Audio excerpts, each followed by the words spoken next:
Hello there.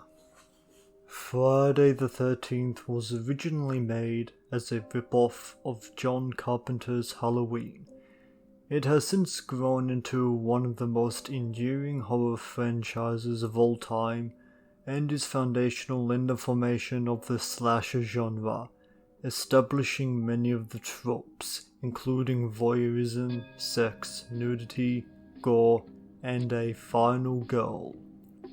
It can be a little awkward revisiting the original film released in 1980. I mean, one of the later Friday the 13th movies is set in outer space. The Friday the 13th movies became more outlandish and quite frankly cartoony as they went on. The very first Friday the 13th is quite subdued. I wouldn't exactly call it subtle, but it is fairly patient, and doesn't seem too eager to get to the juicy parts.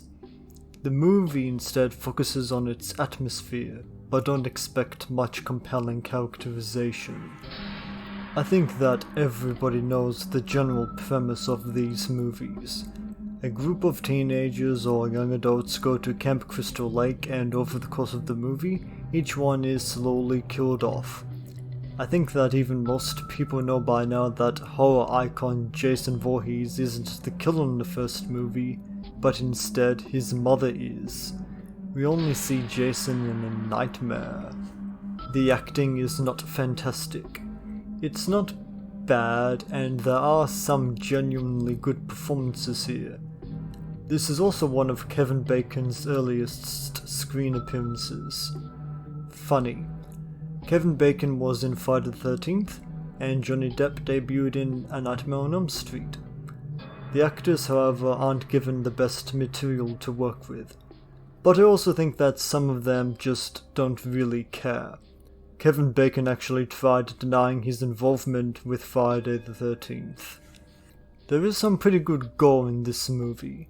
It's not cartoony, at least not too often, and it's used somewhat sparingly, which I think is good, giving the gore that we do see a bit more impact.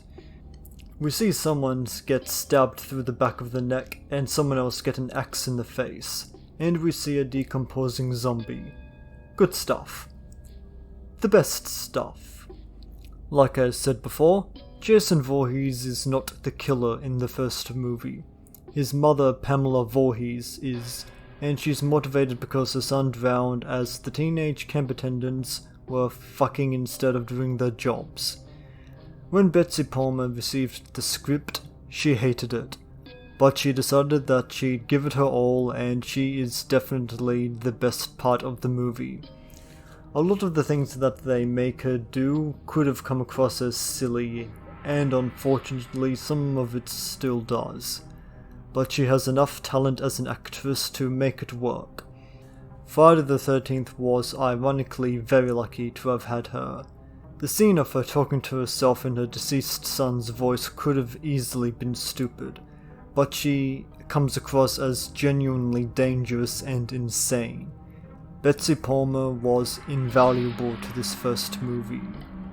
Friday the 13th is not necessarily a horror classic, and it's not deep either. It's actually pretty shallow. But it did popularize many of the slasher movie tropes and launched a long-running franchise, so it is undeniably significant. Since it's October, you may as well revisit this 80s slasher flick and see if it does anything for you in 2020.